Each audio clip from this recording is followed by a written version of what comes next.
Our Education 180 Culture Project begins today. It is open until the due date, and check your D2L file for that. But the Culture Project is really important because it's something that everyone who takes 180 at HAC must complete in exactly the same way. So it is a kind of standardized assignment, and we call it a key assessment. It helps us check learning across all of the sections of 180. So open up your Culture Project, and you can see that there's several steps. The first thing we do is show you the purpose of completing this assignment, and it matches all of these NACCE standards. You can read through those on your own. You see that it was developed in summer of 2015, and again, every section of 180 does this exact same project.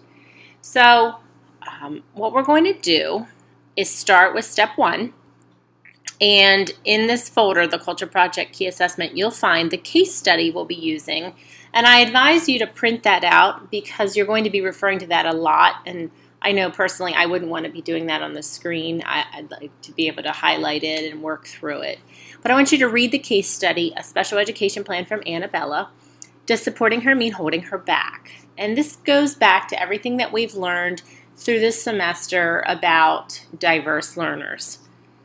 Then you're going to go through and you're going to answer the questions in the case study using the resources from your textbook, from our presentations in this semester, and also anything included with this assignment. So you're going to first look at identifying the main issue or problem in the case study. And some people in the past have given very brief answers, almost in a list format. Feel free to use a list format. You can put A, B, C, D, E, F, G, all the way down, and put an answer for each. But this is a big part of your grade, and you want to make sure that you're giving a quality answer. I'm not going to give you a quantity because quantity doesn't mean quality, but make sure that you are thoroughly answering the question in a formal way because that's how you're going to get your full points. So identify the main issue. Then you'll go back to Maslow's hierarchy of needs in your text. Honestly, with our changes to the textbook this semester, your textbook page numbers for this project are probably going to be off. Anyone who needs help with that, let me know. But a quick Google search of Maslow or just looking in your textbook for Maslow, you'll find it pretty quickly. But use Maslow's hierarchy of needs to explain where Annabella is in relationship to each of the levels and why would this be beneficial to the teacher to know. Then you're going to look at family systems theory. Again, we studied that this semester. And look at the 6 different characteristics of the family systems theory and just explain how they relate to Annabella's family. And why is this important for teachers? How can they use this information when they interact with the family? For part D, you're going to identify the kind of family configuration and explain how you arrived at that. And I know the words here kind of seem a bit scary, but we talked about all the different ways that families are the different types of families. Just describe how Annabella's family works. What is important to know as a teacher when you are going to be interacting with them. What transitions has Annabella recently made? Were they successful? Why were they successful? Even what will help give her continued success. Explain what the family's educational goals are for Annabella. We did a lot of this in our family interviews, but this is looking at Annabella's family in the same way as we did. What family members are communicating with the school? How do they communicate? Who do they communicate with? Who are they comfortable with? Who are they not? Is this an effective form of communication? I do want you to go back to, is it one-way communication? Is it two-way communication? Because those things are important to know. And we worked a lot this semester looking at those differences. What do Connie and Jean see as issues with family communication? Explain that and why are they issues. And then you're going to use NACCE's 5-step negotiation process to describe the successful partnership. And this is... I'm going to attach this for you, We talked about this. We didn't exactly name it this, but we did talk about this when we talked about successful partnerships. So this will be on Facebook, so you can see the steps to go through and describe how that successful partnership can be built so they can work as a team for Annabella.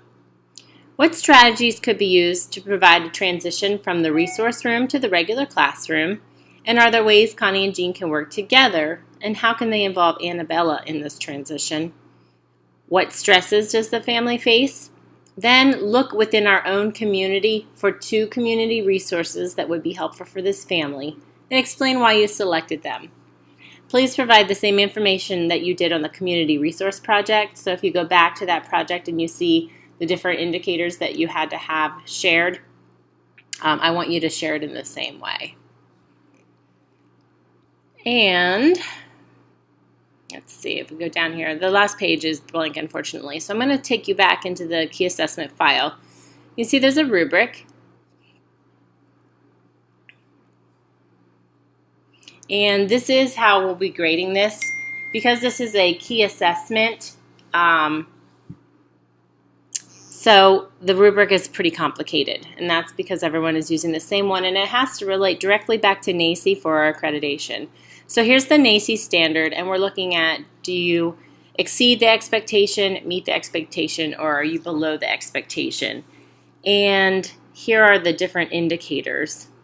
So it's a little hard to navigate, I agree with that, but looking to make sure, basically for every question you answer, in orange, you're going to be leveled into exceeds, meets, or does not meet. So really make sure that you're accurately describing the answer. And always look up here if you have any question. So you can see that goes for each of the questions, and then your supportive skills. Back into our folder, excuse me, there's our article. And again, I think it will be to your benefit to print it out, highlight it, take notes for each question. Personally, I would find a question on there, and I would highlight and label it for question B, question C, and really be detailed so you can go back and cite evidence as you answer these questions.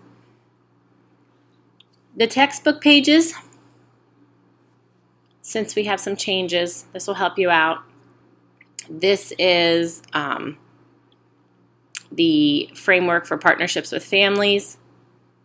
Okay, that's our NACCE framework that we just talked about.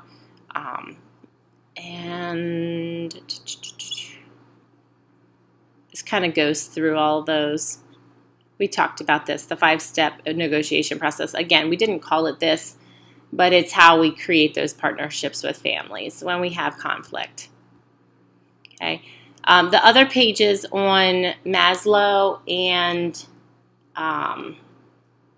the first one, Maslow and, why can't I think of it? Let's look at it. Sorry, my brain is not working this morning. The questions on Maslow and the family systems theory, again, you're going to have to look for those in your text, or you can do a quick Google search. We've gone over those. They're in the presentations as well if you want to go back, but they're not listed probably on the page numbers that are here because we have the new textbook, and they haven't changed the key assessment yet. Here's the Dropbox. It's due December 10th at 11:59 if you're in this section. If we're using this video at another point, you'll just have to look at your own due date.